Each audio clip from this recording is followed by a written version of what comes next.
ನಿನ್ನ 18ನೇ ವರ್ಷದ ಹುಟ್ಟು ಹಬ್ಬಕ್ಕೆ ನೀನು ಹರಳೂರಿನ ದೇವಸ್ಥಾನಕ್ಕೆ ಹೋಗಿದ್ದೆ ಅಲ್ವಾ?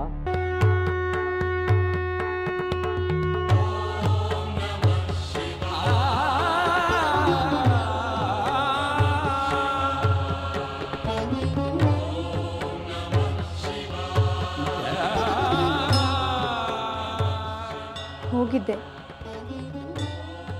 ಆದ್ರೆ ಯಾಕೆ ಹೋಗಿದ್ದೆ ಅನ್ನೋದಕ್ಕೆ ಇಲ್ಲಿ ತನಕ ಉತ್ತರ ಸಿಕ್ಕಿಲ್ಲ. ಅದು ನಿನ್ನ ಹೋದ ಜನ್ಮದ ಮನೇನಮ್ಮ.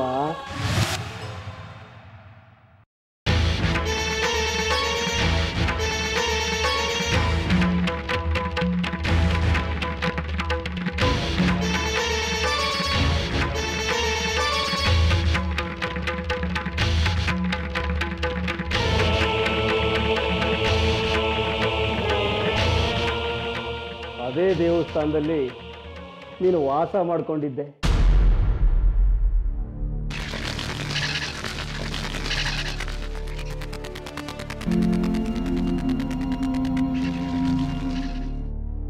ನಿನಗೊಬ್ಳು ತಂಗಿ ಇದ್ಲು, ಅವಳೇ ನಾಗಲಕ್ಷ್ಮಿ.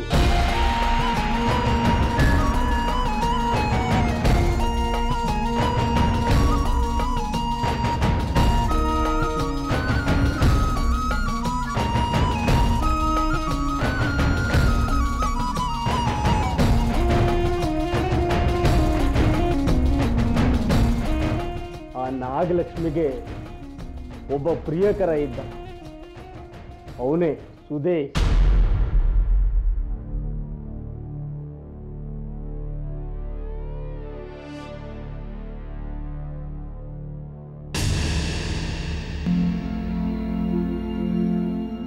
ಸುಮಾರು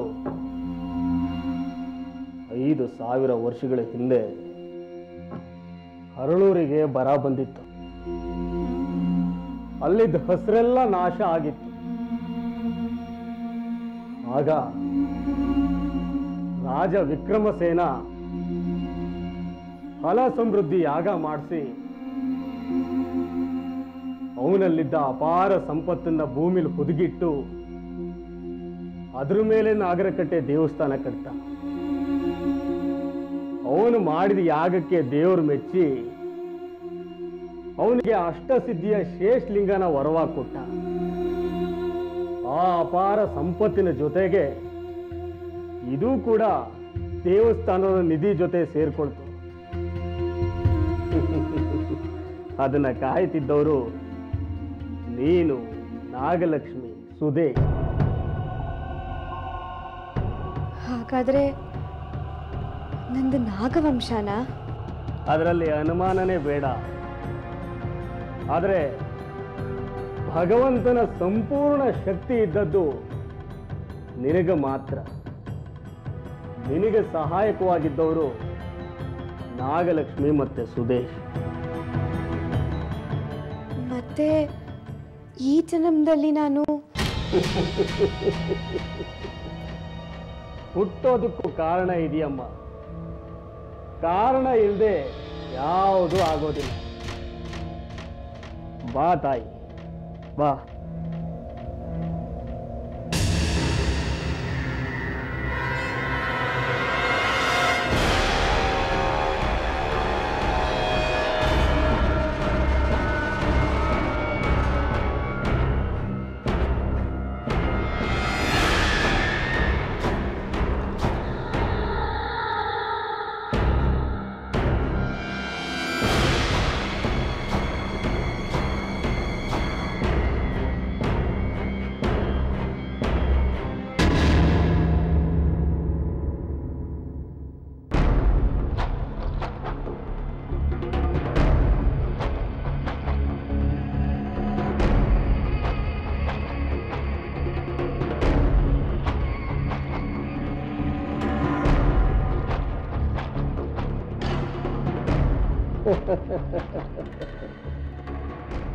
ಇದು ಕಪಾಲನೇತ್ರನ ಬರಹ.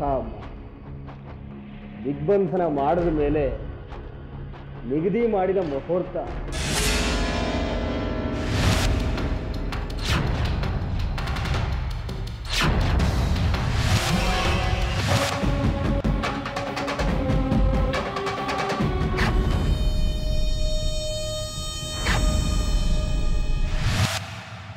ಮುಹೂರ್ತ ಯಾವುದಕ್ಕೆ ಅವಧೂತ್ರೆ? ನಿನ್ನನ್ನು ಬಲಿ ಕೊಡೋದಕ್ಕೆ ತಾಯಿ.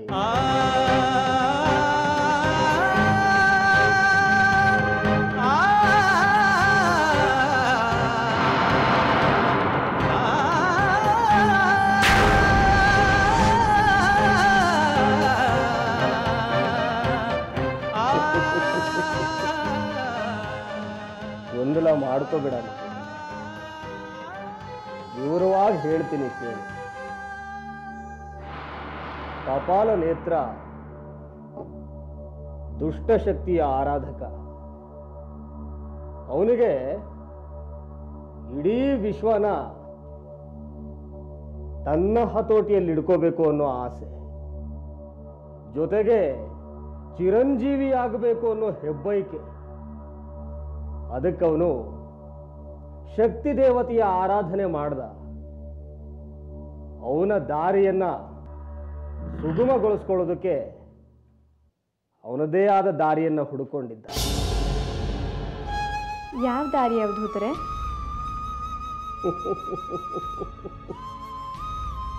ದೇವರ ಅಂಶನ ಹೊತ್ತು ಹುಟ್ಟಿರೋ ಒಂದು ಸರ್ಪ ತನ್ನ ಆಯಸ್ಸನ್ನ ಸಂಪೂರ್ಣವಾಗಿ ಕಳೆದೆ ಒಬ್ಬ ಮನುಷ್ಯನಿಂದ ಬಲಿಯಾಗಿರ್ಬೇಕು.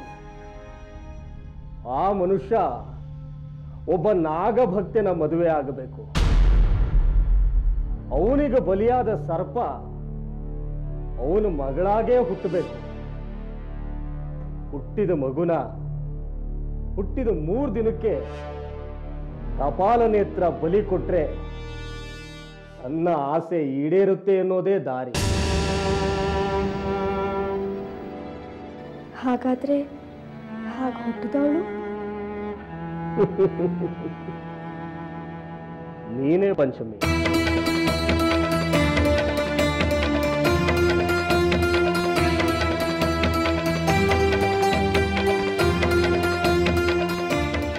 ಅದೇಗೆ ಸಾಧ್ಯ? ಹಾಗಾದ್ರೆ ನಮ್ಮಪ್ಪ ರಾಮಣ್ಣ ನನ್ನನ್ನೇ ಕೊಂದಿದ್ರಾ? ಹೌದಮ್ಮ,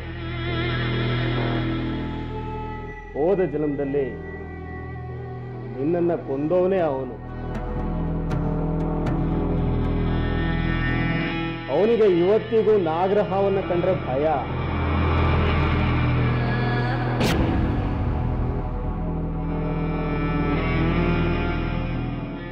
ಅವು ನಿನ್ನ ಮಾತೆಲ್ಲ ಕೇಳುತ್ತೆ, ಇಲ್ಲ ಇದ್ರೆ ನನ್ನ ಹೆಣ ಬೀಳುತ್ತೆ ಅಷ್ಟೇ. ಆದಷ್ಟು ಬೇಗ ಈ ಊರು ಬಿಟ್ಟು ಮನೆಗೆ ಬಾ. ಕಡಿ.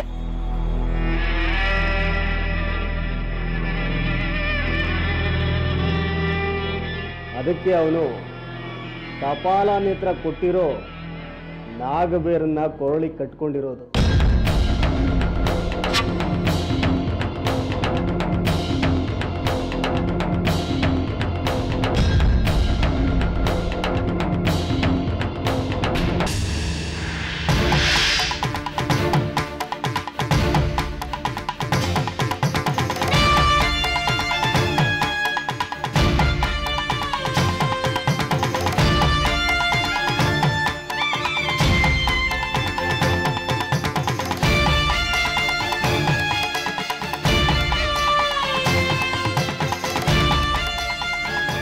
ಒಂದು ದಿನ ಹುಣ್ಣಿಮೆ ನಿಮ್ಮಗಳ ಪಾಲಿಗೆ ಅಮಾವಾಸ್ಯೆ ಆಗಿ ಹೋಯ್ತು. ಅವತ್ತು ನಾಗಲಕ್ಷ್ಮಿ ಮತ್ತೆ ಸುದೇಶ ಇವತ್ತಿಂದ ನಮ್ಮ ಜೀವನನ ಶುರು ಮಾಡ್ತಿದ್ದೀವಿ ಅಂತ ಒಂದಾಗೋ ಸಂಭ್ರಮದಲ್ಲಿದ್ರು.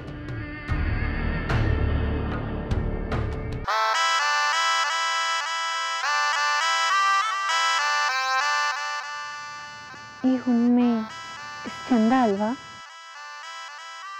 ನೀನು ಹತ್ರ ಇರೋ ಪ್ರತಿಗಳಿಗೇನು ನನಗೆ ಹುಣ್ಣಿಮೆನೆ.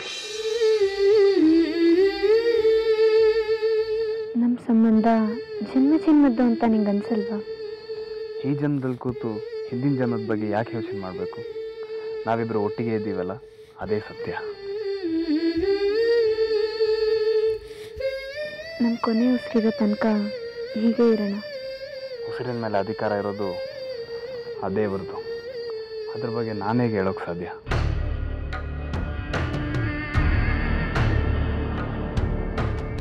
ಆಗ ಅದೇ ಸಮಯಕ್ಕೆ ನಿಮ್ಮಪ್ಪ ರಾಮಣ್ಣ, ವಿಠಲ್ಲು, ಚಂದ್ರು ಮತ್ತೆ ದೇಶ್ಮುಖ್ ನೀವುಗಳು ಕಾಯ್ತಿದ್ದ ನಿಧಿನ ದೋಚೋದಕ್ಕೆ ಬಂದ್ರು.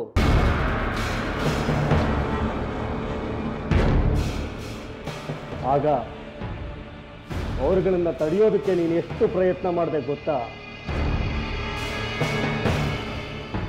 ರಾಮಣ್ಣ ನಿನ್ನ ಸಾಯೋ ಹಾಗೆ ಬಡ್ದ.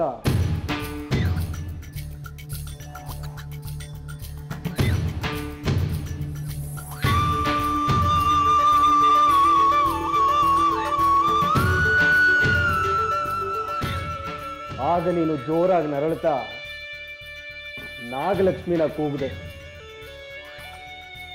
ಆಗ ಸುದೇಶು ನಾಗಲಕ್ಷ್ಮಿ ಇಬ್ರು ಅಡ್ಡ ಬಂದರು.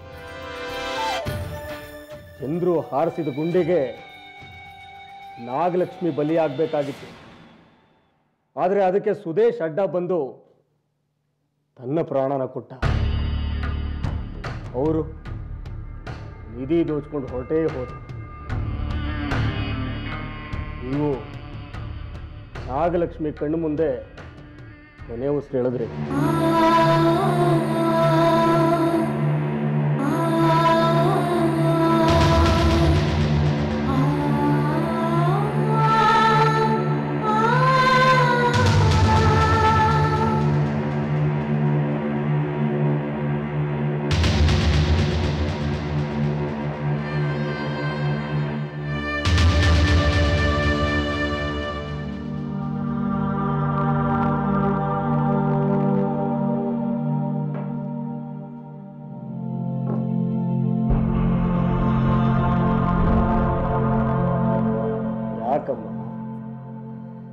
ಏನಾಯ್ತು?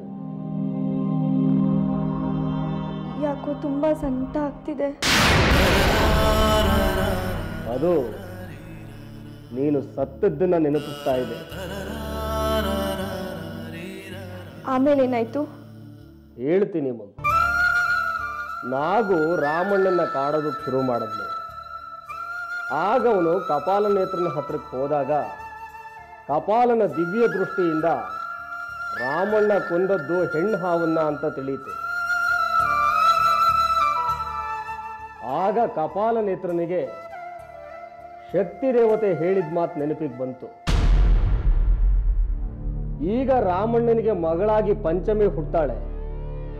ಅವಳು ಹುಟ್ಟಿ 3 ದಿವಸಕ್ಕೆ ಅವಳನ್ನು ಬಲಿ ಕೊಟ್ರೆ ತನ್ನ ಬೈಕೆ ಈಡೇರುತ್ತೆ ಅಂತ ಅವನಿಗೆ ಮದುವೆ ಆಗೋದಕ್ಕೆ ಹೇಳಿ ಹುಟ್ಟೋ ಹೆಣ್ಣು ಮಗನ ಬಲಿ ಕೊಟ್ರೆ ಸರ್ಪದೋಷದಿಂದ ವಿಮುಕ್ತಿ ಅನ್ನೋ ವಿಷಯ ತಿಳಿಸ್ತಾ. ನಾಗಭಕ್ತನ ಮದುವೆ ಆಗು ಅಂತ ಹೇಳಿ ಬೇರನ್ ಕೊಟ್ಟ. ಆಗ್ಲೇ ಪಾರ್ವತಿನ ನಿಮ್ಮಪ್ಪ ಮದುವೆ ಆದದ್ದು. ಇದನ್ನು ಹೇಳಿ ಸತ್ತ ನಿನ್ನನ್ನ ಸುದೇಶನ್ನ ಬೆಂಕಿಗೆ ಹಾಕಿ ಸಂಸ್ಕಾರ ಮಾಡ್ದ. ಅದನ್ನ ನೋಡಿ ತಡೆಯೋದಕ್ಕಾಗದೆ ನಾಗಲಕ್ಷ್ಮಿನೂ ಬಂದು ಬೆಂಕಿಗೆ ಹಾರಿ ಪ್ರಾಣ ಬಿಟ್ಟು.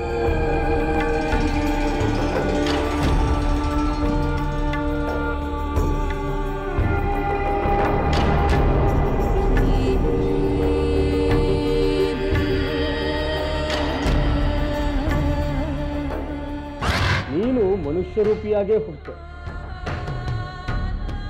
ಆದರೆ ನೀನು ಹುಟ್ಟಿದ ಸ್ವಲ್ಪ ಹೊತ್ತಿಗೆ ಪಾರ್ವತಿ ಮತ್ತೆ ಹೆರಿಗೆ ನೋವಿಂದ ಒದ್ದಾಡೋದಕ್ಕೆ ಶುರು ಮಾಡಿದ್ಲು. ಆಗ ಹುಟ್ಟೋಳೆ ನಿನ್ನ ತಂಗಿ ನಾಗಲಕ್ಷ್ಮಿ.